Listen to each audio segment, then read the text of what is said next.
Okay, my name is Tinaristau. I am a teacher librarian here at Irving Elementary. I am from a small town, from Reedland, Iowa, which has all of 800 people in it. It is not very culturally diverse at all. I went to Wartburg, which is also not very culturally diverse, and even taught in a small school in Janesville for about 7 years. I went back and got my master's in school library and really wanted a job in that field, and so this one came open at Irving. And I knew it would probably be a little bit of a culture shock when I got here, and it was, but I really love this job here. I love our students, I love our families, but it is very diverse. I think that's one of the best things about this job, though, too.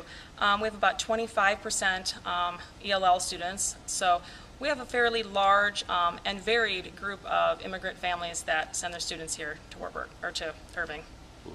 Now, how did you make that transition to, from being from environments and even being schooled in an environment which are not culturally diverse to then embracing and seeing the joy of something like this? I've always really been interested in other countries and other, just traveling. I've never really traveled much myself, someday, but I've always really appreciated different cultures, and so I think that helps. My uncle worked in the Foreign Service. He is an ambassador, and so he would always come back and share different things about different cultures. And sometimes we would have visitors that he'd bring back with us too. We hosted a young boy from France for a while that spoke no English, but he just got sent, and our family had him in, and he spent about a week, and he was like 10 years old or something. So it was very interesting.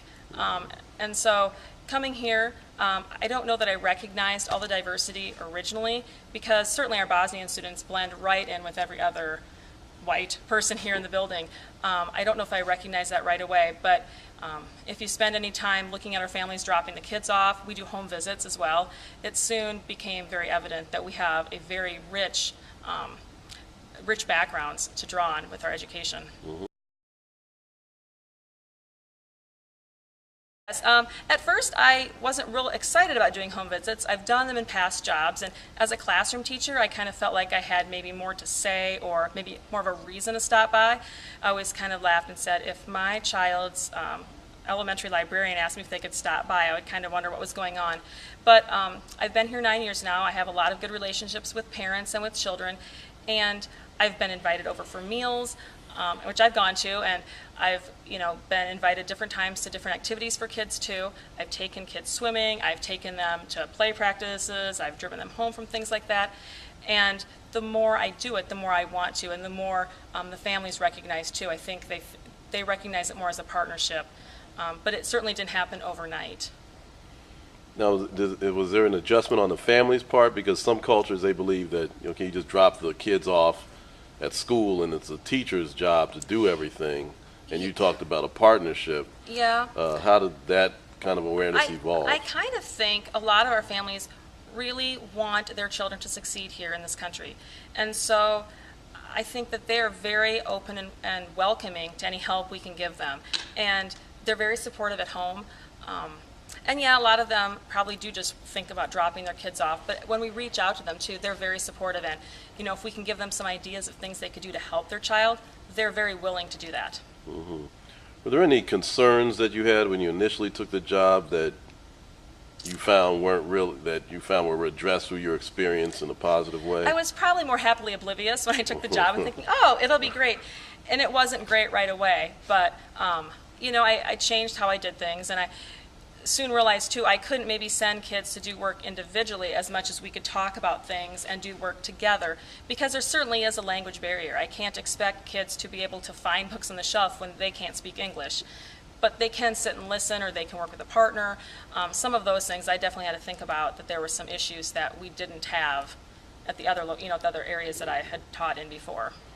Now, how did you process, like you said, things didn't start well? How did you deal with the lack of success and then hang in there to the point where you had success?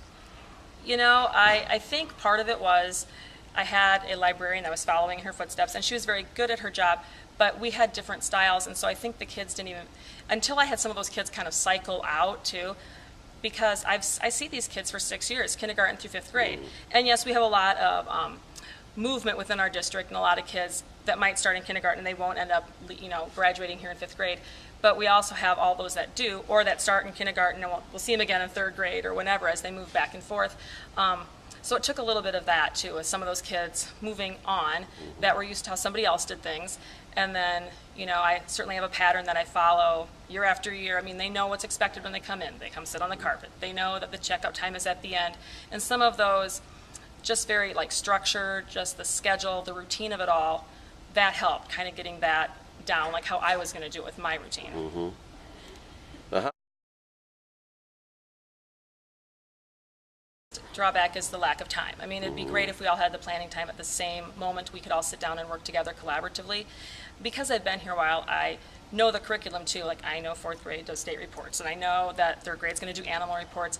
So it's still not ideal. I still wish we could sit down and plan whole units together.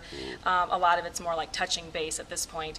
But they will send me emails needing books or resources. I run to the public library if they need it because I have time and I can run there quick and pick up something if I don't have it here. And they can do some things online too. They can reserve materials in the library here online, and I can pull those for them. Or they'll just jot me a note, I need animal books. And so we get those all laid out, and they get animal books. But I work a lot on pulling resources, on working with what they're doing in the classroom and trying to support that. Work on even just reading for pleasure and helping students find books that are just right books for them. And kind of helping them be aware of their own reading, introducing different genres, different authors, doing author units with the teachers, and just trying to really be supportive of what's going on in the classroom.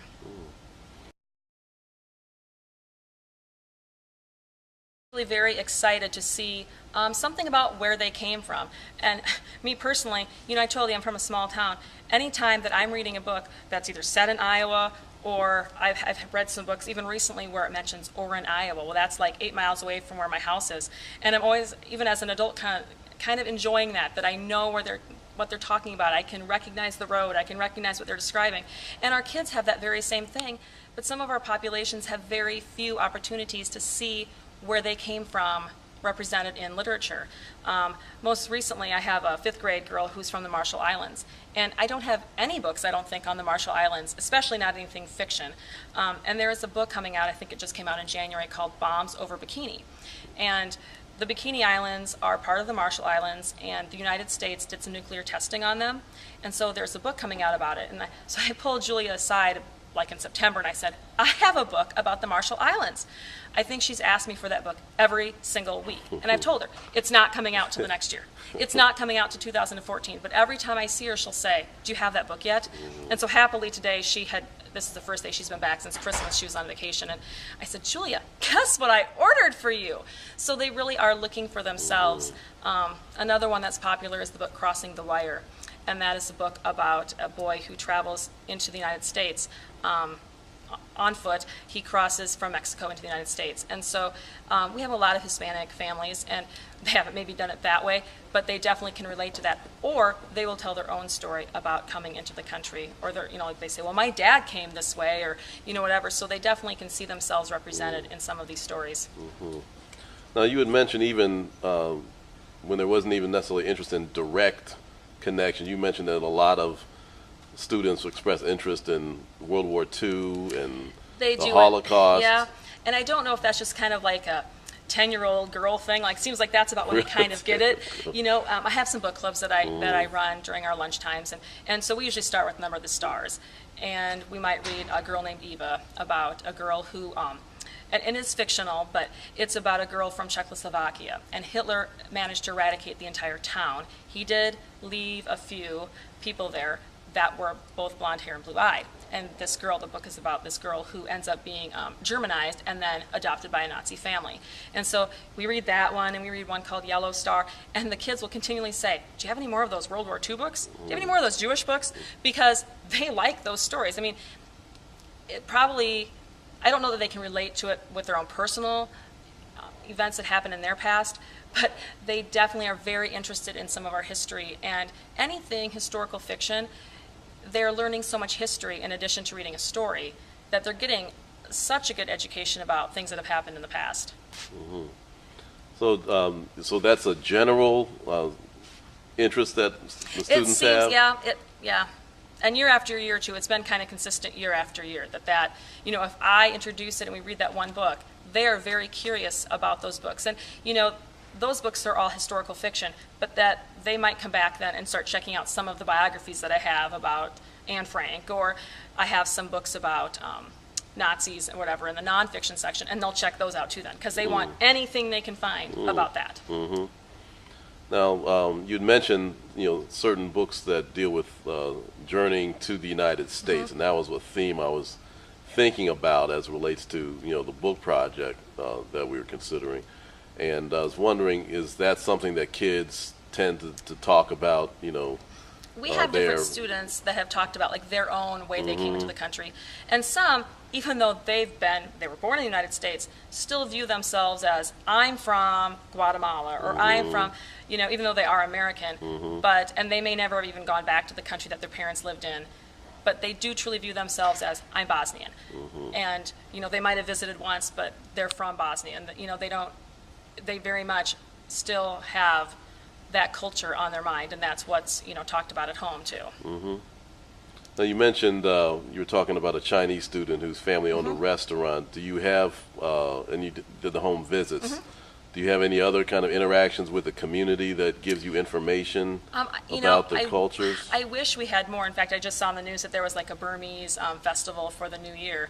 And I said, because it was just on the news yesterday morning, and I said, I wish I would have known about that, because that is really interesting. And, for some of us to go there, and we don't have a lot of Burmese students. It seems like a lot of them have gone to the Catholic school, but we are getting more. And so, as I'm watching, I'm trying to see if any of those kids are showing up on the screen, because it would certainly be nice to be a little bit more involved community-wide, just so we kind of knew more what was going on. Like a lot of our Bosnian students, too, will stay home for different holidays, but they're not ones that we celebrate. So all of a sudden people say, oh yeah, they're home because they're celebrating whatever. And I mean, usually somebody at school knows, but it's not necessarily something that we talk about or, really experience with them. Now, do you have any advice for new teachers that you wish you had known that would be helpful? There's probably a lot of advice.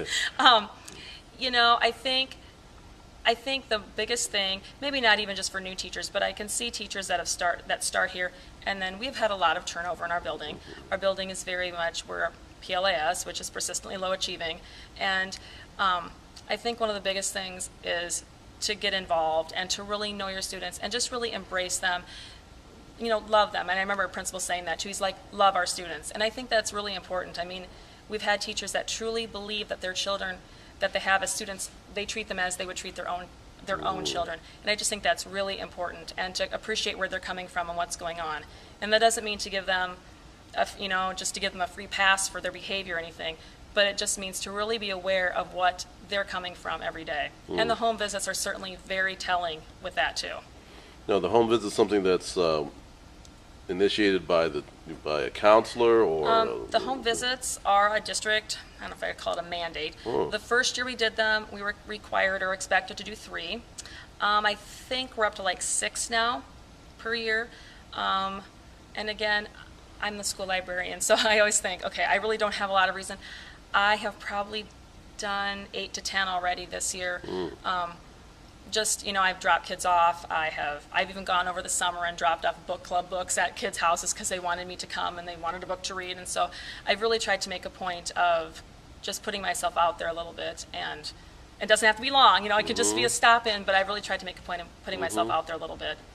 What kind of information do you get from home visits? Yeah. Well, you can see why they can't find their homework sometimes, because I couldn't find it there either probably. Or we have one Burmese boy who, I'm sure it's by choice, but I've noticed there's no beds. I think they sleep on a mat on the floor. But the apartment is very small. I mean, they have a love seat maybe as their only sitting option, and then the mat on the floor, and we kind of looked around and went, wow, this is really small. You can tell if they have internet access, if they have, if it's smoky in the house, if it's dirty.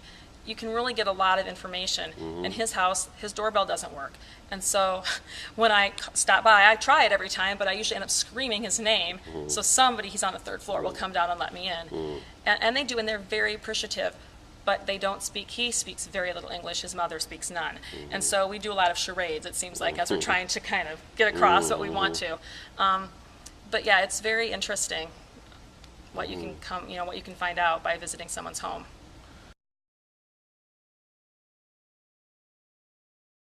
You know, I have got a family that they're kind of the teachers always joke, there's two of them, Nuri and Jose, and Nuri's in middle school now. And for whatever reason, in about fourth grade, and she was here all the way through school, but in about fourth grade, she just kind of attached herself to me. And I always joke and say, yeah, me and my shadow over here, because she would come down every free moment, and she had a younger brother, Jose.